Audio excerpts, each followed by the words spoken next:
आज मैं बात कर रही हूँ एक ऐसी सलाह के बारे में जो मैं लगभग लगभग 90% पेशेंट्स को देती ही हूँ। चाहे उनको पीरियड्स की प्रॉब्लम हो, चाहे उनको इनफर्टिलिटी की प्रॉब्लम हो, चाहे उनको प्रीमेच्योर मेनोपॉज की प्रॉब्लम हो या मेनोपॉज की प्रॉब्लम हो। तो ये सलाह है लाइफस्टाइल के बारे में, या कैसे हम एक हेल्दी लाइफस्टाइल अपनाएं। हेल्दी लाइफस्टाइल का मतलब क्या है, क्या आप चेंजेस करें अपने जीवन में और कैसे ये हमारे लिए बेनिफिशियल हो सकते हैं थ्रू आउट आवर लाइफ। मेरे बहुत सारे पेशेंट्स ने भी मुझसे रिक्वेस्ट की है कि मैम, जैसे आप हमें क्लिनिक पे समझाते हो वैसे ही उसका आप एक वीडियो भी बनाइए, जिससे कि हम बार बार इसको देख सके और मोटिवेट हो सके। तो जरूरत क्यों है हमें इस बारे में डिस्कस करने की? आज की डेट की 90% प्रॉब्लम्स के अगर हम डीप में जाते हैं तो पता चलता है कि वही फॉल्टी लाइफस्टाइल उसका एक मेन रीजन है, या वो उनको एग्रीवेट कर रहा है। कौन सी ऐसी बीमारी है जिसमें कि आपकी लाइफस्टाइल से फर्क नहीं पड़ता? आजकल यंग लोगों को भी हार्ट अटैक्स की बहुत प्रॉब्लम्स आ रही हैं। कहाँ से हो गया ऐसा? पहले ऐसा नहीं था और अब ऐसा होने लगा है, तो इनको टैकल करना तो बहुत जरूरी है। बहुत सारे लोग ये भी बात करते हैं कि अब हम क्या कर सकते हैं, अगर हम इस जमाने में पैदा हुए थे, ये तो अब इस जमाने की प्रॉब्लम ही है। बात आपकी सही है, लेकिन इसमें कोसने से काम नहीं चलेगा। हर एरा की कुछ अपनी प्रॉब्लम और कुछ अपने फायदे होते हैं। जब हम लोग यंग हो रहे थे उस टाइम पे पीसीओडी जैसी चीजें इतनी कॉमन नहीं थी। डायबिटीज, कैंसर, ये सारी चीजें होती भी अगर थी तो बहुत लेट एज में जाके होती थी। उसका रीजन वही था कि हम लोगों को फिजिकल एक्टिविटीज भी करनी होती थी, बहुत सारी जगह जाना होता था, मोबाइल्स नहीं थे, कम्युनिकेशन का तरीका नहीं था, हर चीज आपको वहां जाके ही करनी होती थी। लेकिन फिर उस टाइम के कुछ अपने अलग नुकसान थे। हम लोगों के पास इतना साधन नहीं थी, इतने इंफॉर्मेशन नहीं थी, हम लोग इतनी आसानी से दूसरे देशों में जाके घूम नहीं सकते थे। आजकल तो गर्ल्स जो हैं वो सोलो ट्रिप्स भी कर सकती हैं। क्या ये हमारे जमाने में पॉसिबल था? तो कहने का मतलब ये है कि हर एरा के अपने कुछ फायदे, कुछ नुकसान।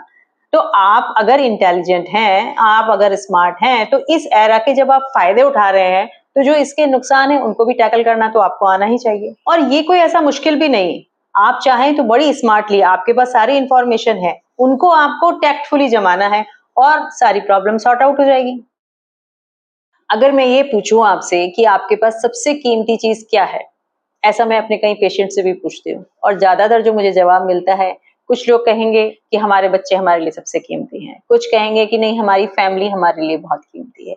ऐसे ही अलग अलग जवाब। मेरे हिसाब से आपके पास सबसे कीमती चीज जो है वो है आपका शरीर। क्यों है वो शरीर? आप इस दुनिया में जो भी कुछ फील करते हैं, सक्सेस, फेलियर, प्यार, मोहब्बत, बच्चे, पैसे, खूबसूरती, फेम, कुछ भी, जो भी कुछ आप फील करते हैं, जो भी कुछ आप बनना चाहते हैं, जो भी आप चाहते हैं कि आपके साथ हो, वो सब होगा कैसे? शरीर है तो आप फील करते हैं, शरीर है तो आप जा सकते हैं। अगर आपको ट्रैवलिंग पसंद है, शरीर ही खराब है तो कैसे ट्रैवलिंग करेंगे? कैसे चढ़ेंगे आप पहाड़ों पे? कैसे आप पिक्चर देखने जाएंगे? कैसे आप एंजॉयमेंट करेंगे अगर आपकी बॉडी ही ठीक नहीं है? और आपको मालूम है कि बॉडी आपकी रिप्लेसेबल नहीं है, ये भगवान ने एक ही बार दी है। भगवान ने इस दुनिया में जितनी भी चीजें बनाई, उसमें जो सबसे मार्वलस, ऑटोनॉमस और इंटेलिजेंट चीज है वो है ह्यूमन, और वो हम हैं। उसके बावजूद भी हम अपना ध्यान नहीं रखते, हम इस बॉडी को ग्रांटेड लेते हैं, हम इसके लिए कुछ नहीं करते। और ह्यूमंस में भी, फीमेल के पास तो क्रिएशन की भी पावर है। हम एक as it is human body create करते हैं और हमें अपनी इस बॉडी की कुछ चिंता ही नहीं है, हम इसका कोई ध्यान रखना नहीं चाहते, कभी एंजॉयमेंट के नाम पे, कभी कल्चर के नाम पे, कभी मोरालिटी के नाम पे। आपको नहीं लगता ये कुछ ऐसा ही है कि आपको एक मर्सिडीज गाड़ी दी गई है और आपने उसका मैनुअल देखा नहीं, कुछ करा नहीं और आपने उसको रगड़ दिया नॉर्मल गाड़ी की तरह, और फिर आप कंप्लेन कर रहे हैं कि हमारे पास तो मर्सिडीज ही नहीं है? होगी कहाँ से? जो थी उसका तो आपने ख्याल किया नहीं। 24 घंटे जो बॉडी हमारे लिए काम करती है, एक दिन भी अगर हमारा कोई भी एक अंग काम करना बंद कर दे तो आप समझ सकते हैं आपकी क्या हालत होगी। कोई एंजॉयमेंट, कोई एक्सक्यूज नहीं चलेगा उस वक्त। और हम क्या करते हैं, जब उसका खाने का टाइम होता है उस वक्त हम उसको चिप्स दे रहे हैं, जंक फूड दे रहे हैं, कुछ भी दे रहे हैं। रात के टाइम सोने का टाइम है लेकिन उस वक्त हम उसको खाना खिला रहे हैं। उसको नींद आ रही है तो लेकिन हम उसको जगा रहे हैं। हम लगे हुए हैं इंस्टा पे, लगे हुए हैं फेसबुक पे। क्यों भाई?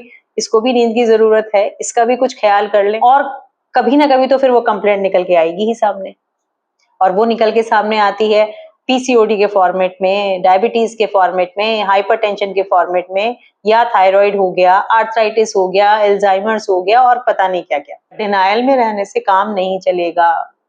आपको एक्सेप्ट करना ही पड़ेगा, ये इस एरा की प्रॉब्लम है, you have to deal with it. तो आज से टाइम नहीं होने का तो आप कम से कम ना कहें। अगर आपने अभी टाइम नहीं निकाला अपनी वेलनेस के लिए, तो फिर आपको टाइम निकालना पड़ेगा अपनी बीमारियों के लिए। अब इतना सब कहने के बाद और समझाने के बाद मेरा ख्याल से आप कन्विंस्ड हो गए होंगे कि हाँ, आपके लिए हेल्दी लाइफस्टाइल, हम सभी के लिए हेल्दी लाइफस्टाइल रखना बहुत जरूरी है। तो हेल्दी लाइफस्टाइल रखने के सिर्फ 4 पिलर्स हैं।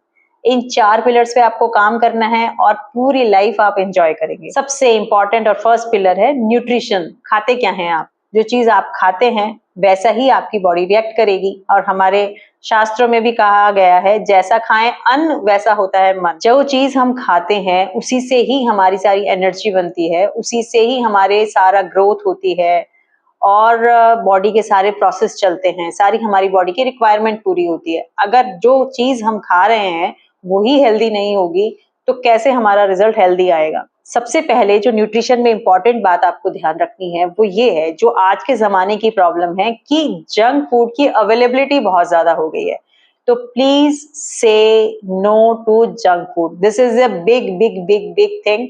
No to junk food. Junk food यानी ऐसा फूड जिसमें न्यूट्रिशन नहीं है।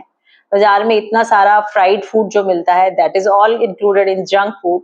आप नेचुरल फूड जितना भी हो सके अपने घर में बना हुआ वो खाएं। और घर में भी कभी कभी जंक फूड होता है, जो हम पैकेट फूड घर में लेके आ जाते हैं, वो प्रोसेस्ड भी होता है और जंक भी होता है। ऐसे बहुत केसेस हमने देखे हैं जहां पे सिर्फ जंक फूड हटाया और उनकी सारी प्रॉब्लम सॉल्व हो गई। जब भी हम जंक फूड की बात करते हैं कि आज से आपको नो टू जंक फूड कहना है, तो उनका ये कहना होता है, नहीं मैडम हम ज्यादा नहीं खाते हैं, once in a while. Once in a while, कभी हफ्ते में 2 हफ्ते में एक बार खाते हैं। बुरी चीज तो बुरी चीज है। ये तो वैसा ही हो गया कि जिसको किसी को अल्कोहल छोड़नी हो वो ये कहे कि नहीं मैं महीने में एक बार पीऊंगा।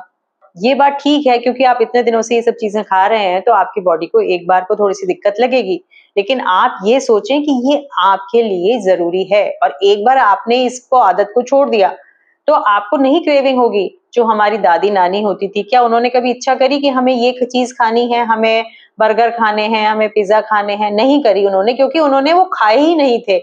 उनका जीवन कोई बहुत टेस्टलेस नहीं था। उन्होंने भी अपने टाइम पे अच्छी जो भी चीजें अवेलेबल थी उनमें टेस्टी बना के ही खाई थी। तो ये सब सिर्फ सोच की और आदत की बात है। ऐसा करना मुश्किल लगता है, और ये तब तक ही मुश्किल है जब तक आप इस बात से कन्विंस्ड नहीं है। जैसे ही आप ये बात समझ जाएंगे कि हाँ ये मेरे लिए बहुत नुकसानदायक है, आपको कोई मुश्किल नहीं होगी, आप बहुत इजीली इसको छोड़ सकते हैं। इसके अलावा और क्या चेंज कर सकते हैं आप अपनी डाइट में? फाइबर को बढ़ाना है। फ्रूट्स हमारे खाने का एक बड़ा पार्ट होना चाहिए, जिसमें कि हमें फाइबर भी बहुत मिलते हैं, विटामिन्स बहुत मिलते हैं। तो फ्रूट्स को डेली रूटीन में अपनी लाइफ में इंक्लूड करना बहुत जरूरी है। इसी तरीके से बाहर में जो जूसेस वगैरह मिलते हैं वो सिर्फ शुगर के सिरप्स होते हैं, जो फ्रूट जूसेस मिलते हैं। उसकी जगह आपको फ्रूट्स काट के खाएं। फ्रूट जूसेस तो उनके लिए होते हैं जो बहुत ओल्ड एज के हों, जो इनके दांत ना हो। अगर आपके पास दांत है तो जो उसमें जो मेन हिस्सा, जो रफेज है, जो फाइबर है, उसको तो आपने फेंक दिया, और जो सिर्फ उसका शुगर सिरप था उसको आपने पी लिया, और आप ये सोच रहे हैं कि ये बहुत हेल्दी है। वो आपको कैलोरीज तो देगा, पर वो कंप्लीट न्यूट्रिशन जो फाइबर की जरूरत आपको है वो नहीं देगा।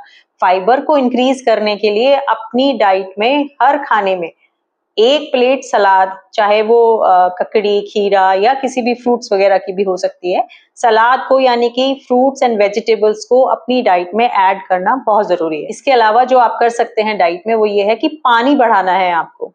पानी आपको कम से कम 8 ग्लास 7 ग्लास, जैसी जिसकी जरूरत है। बॉडी हाइड्रेटेड रहनी चाहिए, तभी आपकी बॉडी के सारे टॉक्सिन्स ढंग से बाहर निकलते हैं। कई पेशेंट्स मुझे कहते हैं कि मैडम जितनी प्यास लगती है उतना तो पानी पीते हैं।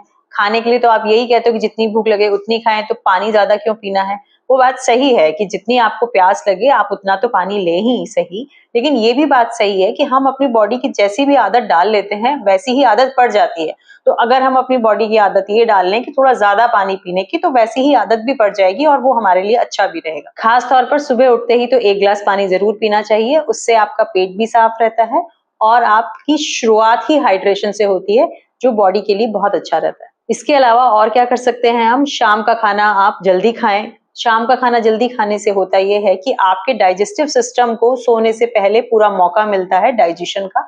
इसलिए जब नींद आती है तो उसका भी रिपेयर होता है डाइजेस्टिव सिस्टम का, पता चला कि आप रात को 2 बजे 1 बजे खाना खा रहे हैं, अभी उनके सोने का टाइम है और वहाँ डाइजेस्टिव सिस्टम अपने काम में लगा हुआ है। डाइट के बारे में जो चेंजेस हम कर रहे हैं वो सिर्फ उनके लिए नहीं है जिनको अपना वेट रिड्यूस करना है, ये उनके लिए भी है जिनको अपना वेट बढ़ाना है।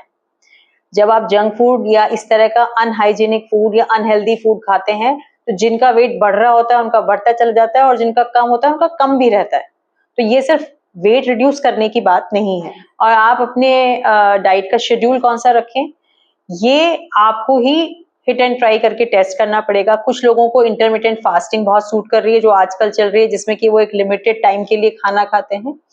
कुछ लोग होते हैं जो 2 टाइम खाना खा के करते हैं या 3 टाइम खाना खा के करते हैं। ये आप अपने आप से अपनी बॉडी को जान के उसके हिसाब से ही तय करें। आपको इंटरमिटेंट फास्टिंग सूट करती है तो वो कर लें, अगर नहीं सूट करती है और आपको लगता है कि इससे मेरे को लेथार्जिक फील हो रहा है तो आप नॉर्मल तरीके से लें, लेकिन आप बेसिक जो 4-5 रूल हैं उनको फॉलो करना है। अगर आपको वेट रिड्यूस करना है अपना तो आप डाइटिशियन की भी मदद ले सकते हैं कि वो आपका एक डाइट चार्ट बना दे आपके वेट और आपकी नीड के हिसाब से। इसके अलावा जो एक और डेफिशिएंसी हमारी इंडियन डाइट में, खासतौर पे वेजिटेरियन डाइट में रहती है, वो होती है प्रोटीन की कमी।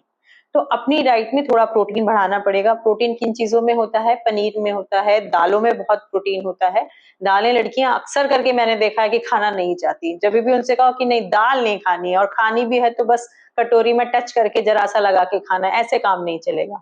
1 कटोरी दाल पीनी ही चाहिए आपको। प्रोटीन की रिक्वायरमेंट पूरी होगी तभी आप में स्टैमिना बढ़ेगा, तभी आप आगे जो नेक्स्ट स्टेप और नेक्स्ट पिलर है वो आप फॉलो कर सकेंगे। हेल्दी लाइफस्टाइल का जो सेकंड पिलर है वो है एक्सरसाइज। डेली एक्सरसाइज करना हर एज ग्रुप की आज के टाइम की सबसे बड़ी रिक्वायरमेंट है।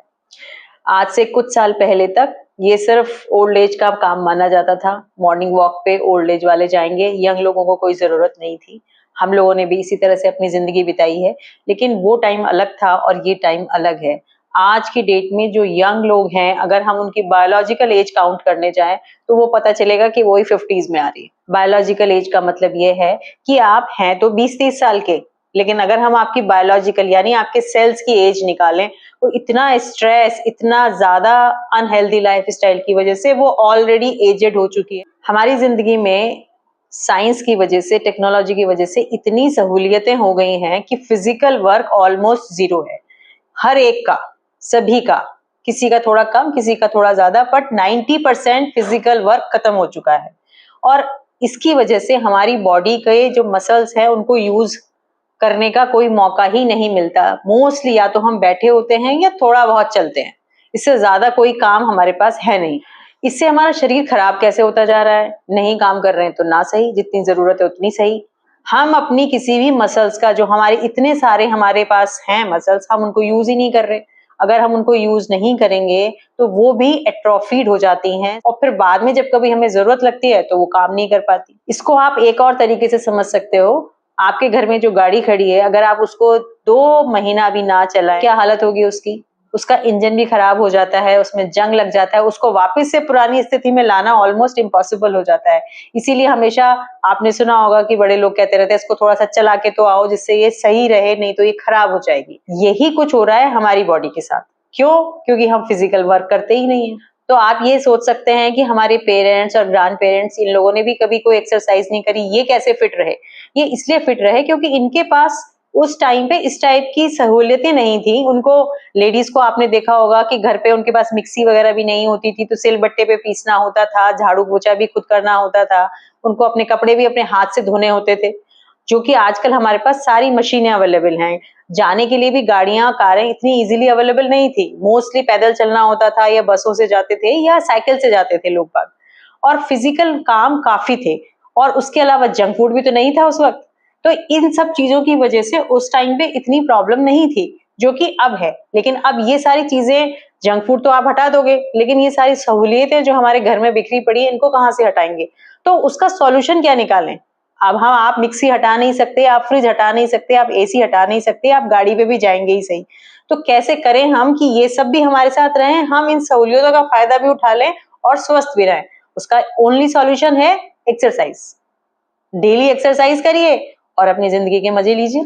एक्सरसाइज के लिए आपको कोई बहुत ज्यादा टाइम भी नहीं निकालना है। रोजाना 1 घंटा, 1.5 घंटा जैसी जिसकी रिक्वायरमेंट वो निकाल सकता है। इसमें भी लोगों के बहुत एक्सक्यूज़ होते हैं।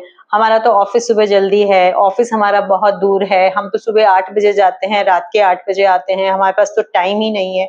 अगर आप चाहें, इंसान चाँद पे पहुँच चुका है और आप अपने लिए टाइम नहीं निकाल सकते।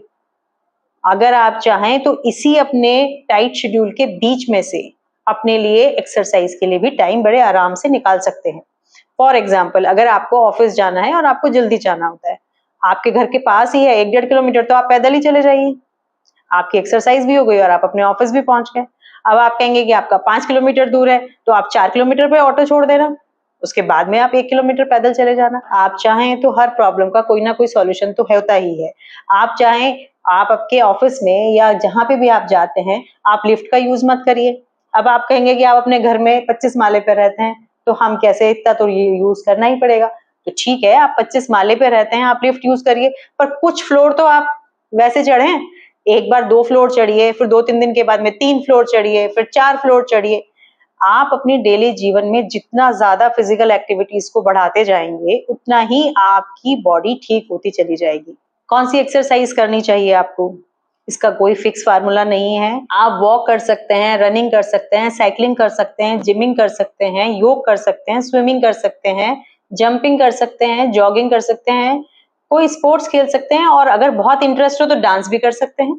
Dance is also a very good exercise. बहुत सारे लोग ये कहते हैं कि हम लोग जो खास तौर पे लेडीज, कि हमारे पास तो बाहर जाने की कोई जगह नहीं है, तो अब हम कहाँ जाएं, कैसे करें। आप घर में ही रह के योग कर सकते हैं। योग में आपको कोई इक्विपमेंट की जरूरत नहीं है, और आजकल तो ऑनलाइन भी आपको बहुत सारा मटेरियल अवेलेबल है, आपको क्लासेस मिल जाती हैं, आपको लेके घर पे भी योग कर सकते हैं।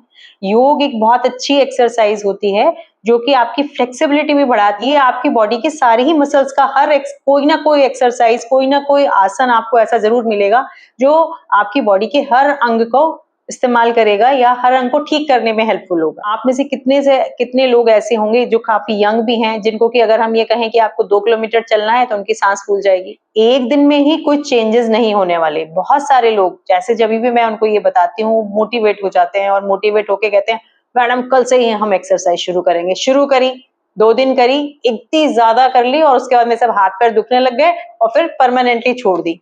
ऐसा नहीं करना है, धीरे धीरे इंक्रीज करिए। और अगर कोई आप स्पेशल एक्सरसाइज करना चाहते हैं, जैसे कोई जिमिंग करना चाहते हैं या कोई एडवांस टाइप का योगा करना चाहते हैं, तो फिर आपको किसी इंस्ट्रक्टर की हेल्प के साथ करना चाहिए। अगर आपको कोई इंस्ट्रक्टर की अवेलेबिलिटी नहीं है या आप नहीं इस पे अभी खर्चा करना चाहते, तो सिंपल वॉकिंग, रनिंग, साइकिलिंग, इसमें तो किसी इंस्ट्रक्टर की जरूरत ही नहीं है। आपकी जितनी क्षमता है उसको धीरे धीरे आप बढ़ाते जाइए। आज की डेट में ये कई स्टडीज में प्रूव हो चुका है कि जो लोग एक्सरसाइज करते हैं उनको डायबिटीज, हाइपरटेंशन, थायराइड की problem, PCOD, insulin resistance, Alzheimer's, cardiovascular problem, heart attacks, cancer तक, ये सभी का रिस्क उन लोगों से जो कि ये सब नहीं करते बहुत कम है। अगर आपको अपना स्टैमिना बढ़ाना है, यानी कि आप में कोई भी काम करते वक्त आप जल्दी थक जाते हैं या आप में स्टैमिना की कमी है, तो आपको एरोबिक्स और कार्डियो धीरे धीरे अपनी बढ़ानी चाहिए, जिससे कि आपका स्टैमिना बिल्डअप हो। आप इनको मिक्स एंड मैच भी कर सकते हैं। कुछ दिन योग करें, कुछ दिन आप कार्डियो करें, किसी दिन डांस करें, जो भी एक्टिविटी हो। हर दिन आपकी बॉडी को आप एक नया चैलेंज दें और उसको हेल्दी होने में हेल्प करें। इसके अलावा प्राणायाम, जिसको हम ब्रीदिंग एक्सरसाइज भी कह सकते हैं, इसको भी आपको अपने रूटीन में जरूर ऐड करना चाहिए। ये एक ऐसा ज्ञान है जो हमारे पास है, जिसको कि हम यूटिलाइज ना करें तो फिर फायदा क्या हुआ हमारे इंडियन होने का। डाइट की तरह ही ये भी एक गलत धारणा है कि अगर कोई पतला दुबला है तो उसको एक्सरसाइज नहीं करनी चाहिए, उससे वो और पतला हो जाएगा। ऐसा नहीं है।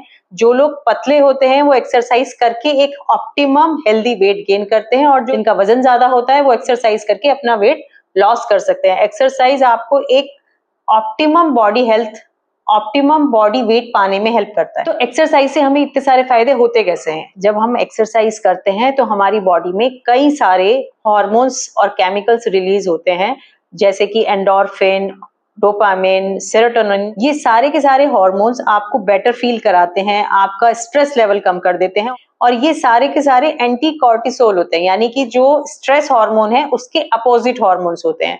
You feel good after doing exercise. शुरू में नहीं, शुरू में तो आपको मसल में दर्द होगा, आदत जो नहीं है आपको, लेकिन जैसे ही आपको आदत बनेगी, एक्सरसाइज करना भी एडिक्टिव है। एक बार आपने आदत डाल ली, फिर आपको कहना नहीं पड़ेगा, फिर तो आपको खुद ही इतना अच्छा लगने लगेगा कि आप उसको छोड़ेंगे ही नहीं। जो लोग कंप्लीटली हेल्दी हैं, जिनको कोई प्रॉब्लम नहीं है, उनको भी एक्सरसाइज करनी चाहिए उसी हेल्दी स्टेट में बने रहने के लिए। ये भी काफी कॉमन होता है कि जब हम किसी को भी इस तरह से बताते हैं कि एक्सरसाइज करना आपके लिए कितना जरूरी है, खासतौर पे जो मेरे पीसीओडी वाले पेशेंट्स होते हैं, वो ये उम्मीद करके चलते हैं, हाँ हाँ मैडम हम कल से शुरू करेंगे। अब उन्होंने शुरू किया, 20 दिन किया, 25 दिन किया, 1 महीना किया, और उनका वेट रिड्यूस नहीं हुआ, या जो उम्मीद कर रहे थे कि उनका पीरियड ठीक हो जाएगा, वो नहीं हुआ।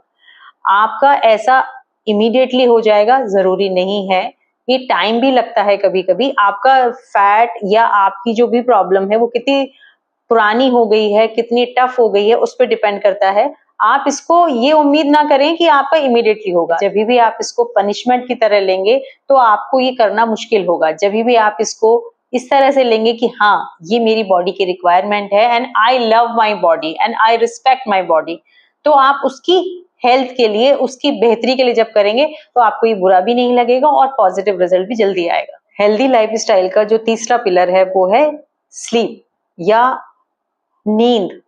नींद उतनी ही इसेंशियल है बॉडी के लिए जितना कि खाना और एक्सरसाइज। स्लीप वो टाइम है जबकि बॉडी दिन भर के वियर एंड टीयर का हिसाब किताब लेती है। ये कह सकते हैं कि ये बॉडी का रिपेयर टाइम है, यानी कि दिन भर में जितनी भी इंजरीज हुई हैं, कितने इन्फेक्शंस आए हैं, कितने केमिकल्स आए हैं, या जो भी कुछ चोट लगी है, या कोई और बीपी बढ़ा है, घटा है, कोलेस्ट्रॉल खाने में, जो भी कुछ बॉडी के साथ दिन भर में हुआ है, स्ट्रेस हुआ है, इतने सारे केमिकल रिलीज हुए हैं, उन सब का बॉडी पे जो भी नेगेटिव इफेक्ट होता है, इन्फ्लेमेशन हुआ है, कोई भी इंजरी हुई है, उन सब की हीलिंग का टाइम है रात का टाइम या सोने का टाइम।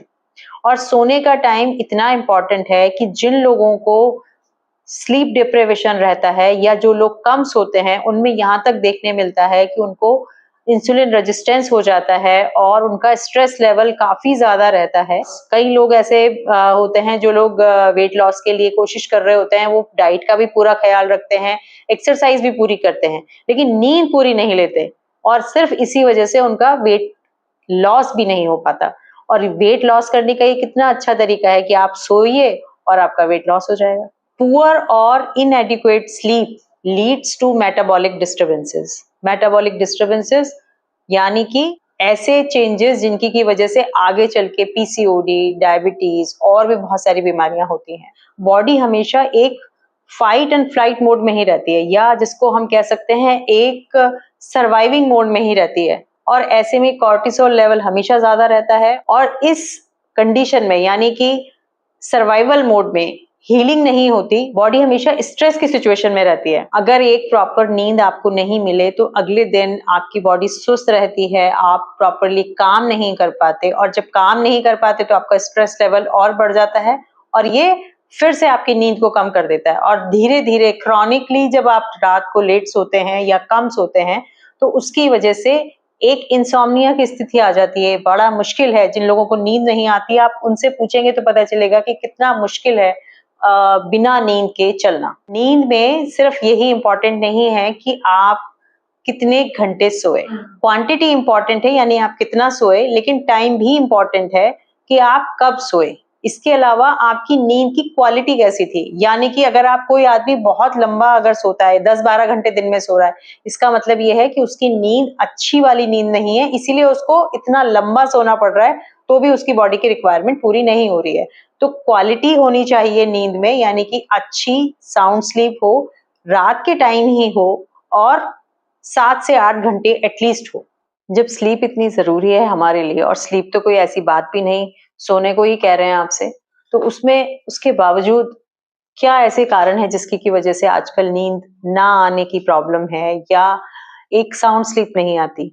उसमें जो सबसे नंबर 1 प्रॉब्लम है वो है आपका स्क्रीन टाइम। इतना ज्यादा जो स्क्रीन टाइम आजकल बढ़ गया है सभी का, सारा दिन भर ऑफिस में लैपटॉप पे काम करेंगे, उसके बाद में मोबाइल, और रात में इंस्टाग्राम और फेसबुक और सोशल मीडिया। स्क्रीन टाइम इतना ज्यादा है कि उसकी वजह से आपकी नींद खराब हो जाती है और नींद खराब होने की वजह से आपकी टोटल हेल्थ खराब हो जाती है। आप अपनी बॉडी की जो बायोलॉजिकल क्लॉक है, उसको इतना डिस्टर्ब क्यों करना चाहते हो? सभी बच्चे जो आजकल रात को लेट-लेट तक सोते हैं, 12 बजे, 1 बजे, 2 बजे, और क्या लॉजिक है उनके पास सिवाय इसके कि सभी ऐसा करते हैं? मतलब एक अजीब-सा एक विशियस साइकिल है, आप तोड़ना ही नहीं चाह रहे उसको। आप क्यों नहीं मानना चाह रहे? सभी लोग अगर सुबह जल्दी उठ के अपनी इंस्टाग्राम चला रहे हैं तो क्या प्रॉब्लम क्या है आपको? मुझे कोई इसका लॉजिकल ना तो रीजन पता है, ना कोई इसका मुझे नहीं समझ में आता क्यों बच्चे आजकल रात में ही लगे हुए हैं कि नहीं सब रात में ही पढ़ेंगे, रात को 1 बजे खाना खाएँगे, क्या लॉजिक क्या है इसके पीछे और क्या कोई आपको समझा सकता है? ये तो ऐसा ही हो गया कि आप खुद ही आप समझना ही नहीं चाहो कोई तो उसको कोई कैसे दिखा दे। सोते हुए को तो जगाया जा सकता है, जगे हुए को कैसे जगाया जाए? स्क्रीन का एडिक्शन आज की डेट में किसी भी एडिक्शन से कम नहीं है और बुरी बात ये है कि ये सबको है। जब सभी को एडिक्शन है तो कौन किसको सुधारे? तो क्या कर सकते हैं हम जिससे कि हमें एक साउंड स्लीप और अच्छी स्लीप आए? इसके लिए जो सबसे पहला काम है वो ये है कि आप अपना स्क्रीन टाइम फिक्स करें और कम से कम सोने के टाइम से 2-3 घंटा पहले तो आप इसको बंद करें ही करें। कुछ लोग हमें ये भी बताते हैं कि एक बार आप सोशल मीडिया पे चले गए तो पता ही नहीं चलता टाइम का। स्क्रीन टाइम कम करने के लिए आपके ऐप्स पे जो स्क्रीन टाइमर या टाइम सेवर जो आता है वो आप लगा सकते हैं और उससे वो आपका ऐप आपको खुद ही बता देगा कि आपको बहुत टाइम हो गया है। कोई इनोवेटिव तरीका आप जानते हो तो हमें भी कमेंट बॉक्स में लिखिए जिससे कि हम भी दूसरे पेशेंट्स को अपने बता सकें। सोने के टाइम आप कमरे में कम से कम 3-4 घंटे पहले तक अपना खाना खत्म कर लें क्योंकि डाइजेस्टिव सिस्टम में जब फूड रहता है तो वो भी आपकी नींद को रोकता है। आपके सोने के कमरे में अगर अंधेरा रहेगा तो आपको नींद जल्दी आएगी और साउंड भी आएगी। कमरे में जब अंधेरा होता है तो आपकी बॉडी में एक मेलाटोनिन नाम का हार्मोन सिक्रीट होता है जो कि नींद आने के लिए हेल्पफुल होता है। रात को सोने से पहले आप कैफीनेटेड ड्रिंक्स या अल्कोहल वगैरह ना लें, उससे भी आपकी नींद डिले हो जाती है और साउंड भी नहीं आती। जो फोर्थ और काफी इंपॉर्टेंट पिलर है हेल्दी लाइफस्टाइल के लिए वो है आपका स्ट्रेस रिडक्शन, यानी कि अपने स्ट्रेस को कम करना। स्ट्रेस किस बात का नहीं है स्ट्रेस? कोई ऐसी बात ही नहीं है आज के टाइम में जिसका कि किसी को स्ट्रेस ना हो। हर चीज का स्ट्रेस है। आपका एग्जाम है तो आपको स्ट्रेस है, आपको कहीं जाना है तो स्ट्रेस है, ऑफिस का स्ट्रेस है, बच्चे नहीं हो रहे हैं तो स्ट्रेस है, आपको प्रेगनेंसी हो गई है तो क्या रिजल्ट आएगा, नॉर्मल होगी या सिजेरियन होगा, क्या चीज का स्ट्रेस नहीं है? ऐसा कर रखा है जैसे कोई लाइफ ही मिशन हो। हर चीज का स्ट्रेस स्ट्रेस होता है फियर की वजह से। थोड़ा बहुत फियर तो अच्छा होता है, इतना सा फियर कि आपको प्रॉब्लम का मालूम रहे और आप उसका सॉल्यूशन निकाल सको। लेकिन हुआ ये है कि हमारा फियर इतना ज्यादा हो गया है कि हम लोग प्रॉब्लम को देखते रहते हैं, सॉल्यूशन तो निकालते ही नहीं है, सॉल्यूशन के बारे में चर्चा ही नहीं करते हैं। आप किसी भी पेशेंट से पूछ लीजिए, जब भी आप उनको ये सारे चेंजेस के बारे में बताते हैं कि आप ये सब चेंजेस करिए, अपना पॉजिटिव एटीट्यूड रखिए, तो सबसे पहले वो ये होता है, हाँ हाँ मैडम करेंगे, आप तो मेडिसिन लिख दो।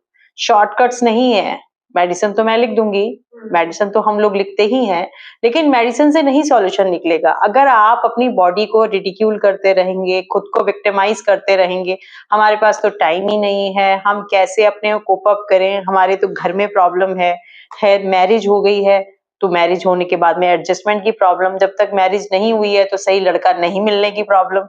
मतलब कोई दिन ऐसा नहीं है जबकि कि कोई ना कोई स्ट्रेस ना हो। ये एक्चुअली आपका तरीका है। आप स्ट्रेस लोगे तो होगी, नहीं लोगे तो नहीं होगी। सॉल्यूशन की तरफ ओरिएंटेड होने की बजाय हम लोग ज्यादा प्रॉब्लम को ही डिस्कस करते रहते हैं, ये ऐसा है तो क्यों है। हम लोग नेगेटिव चीजें इतनी देखते हैं, ऐसा हो जाएगा फिर हम क्या करेंगे, फेल हो गए तो क्या करेंगे। एग्जाम तो दो, आप एग्जाम दीजिए, बाकी जो रिजल्ट होगा वो अच्छा आएगा। अगर नहीं आप डॉक्टर बने या नहीं आप इंजीनियर बने तो क्या हो जाएगा, और बहुत सारे जॉब्स अवेलेबल हैं। आज के डेट में तो इतने ऑप्शंस हैं। नहीं प्रेगनेंसी हुई तो क्या होगा, बहुत सारे लोग हैं जिनको प्रेगनेंसी नहीं होती। इनफर्टिलिटी के केसेस में स्ट्रेस का तो इतना रोल है कि बहुत सारे दफे ऐसा होता है कि जैसे ही पीरियड आया, मेरे को तो पीरियड आ गया, मेरे को तो प्रेगनेंसी नहीं हुई, अब मेरा क्या होगा। और बहुत सालों साल तक यही चलते रहता है, एक डॉक्टर से दूसरे, दूसरे से तीसरे। और कुछ सालों के बाद में जैसे ही वो लोग ये छोड़ देते हैं स्ट्रेस करना कि नहीं अब हम थक गए, अब हम कोई नहीं करेंगे, उनको अपने आप प्रेगनेंसी हो जाती है। ऐसा ही पीसीओडी के केसेस में होता है। स्ट्रेस करते रहेंगे लेकिन एक्सरसाइज नहीं करेंगे, एक्सरसाइज करेंगे तो चिंता करते रहेंगे जल्दी इफेक्ट क्यों नहीं आया। ऐसा नहीं है, आपको जब तक आप पॉजिटिव एटीट्यूड अपने लिए नहीं रखेंगे तब तक कैसे काम चलेगा। आपके पास क्या नहीं है, कभी भी हम जो लोग भी स्ट्रेस करते हैं, मैं उन सबसे ये कहना चाहती हूँ, आपने कभी अपनी चीजों के लिए कभी धन्यवाद दिया है? छोटी-छोटी चीजें जो नहीं है उसके लिए हम लोग सारा टाइम दुखी रहते हैं, और जो है उसके लिए कभी हमने भगवान को, अपने आप को कभी धन्यवाद नहीं दिया। हम अपने आप को रिडिक्यूल करते रहते हैं, हमारी बॉडी में तो ये प्रॉब्लम है, मेरी तो आँखों में ये प्रॉब्लम है, मेरा वेट नहीं घटता। आप अपने आप को जितना ज़्यादा रिडिक्यूल करेंगे, जितना ज़्यादा विक्टिमाइज़ करेंगे, उतनी ही प्रॉब्लम आपकी बढ़ती रहेगी। हमारी बॉडी की हर सेल के पास दिमाग है। आप उनको नेगेटिव बोलते रहिए, वो नेगेटिव करते रहेंगे। आप उनको पॉजिटिव बोलिए, आप कहिए कि देखिए मेरे पास ये है, हाँ, ऐसा होगा। आपको एक बीमारी होती है और हम कितने लोगों से, सबसे बातें करते रहेंगे, मुझे तो ये है, मुझे तो ये है, अपने पड़ोस में बता रहे हैं, अपने उसको डिस्कस कर रहे हैं, उसको डिस्कस कर रहे हैं। क्यों डिस्कस करते हैं बीमारियों को इतना? जितना ज़्यादा बीमारियों को डिस्कस करते हैं, उतनी ही ज़्यादा और फैलती चली जाती हैं।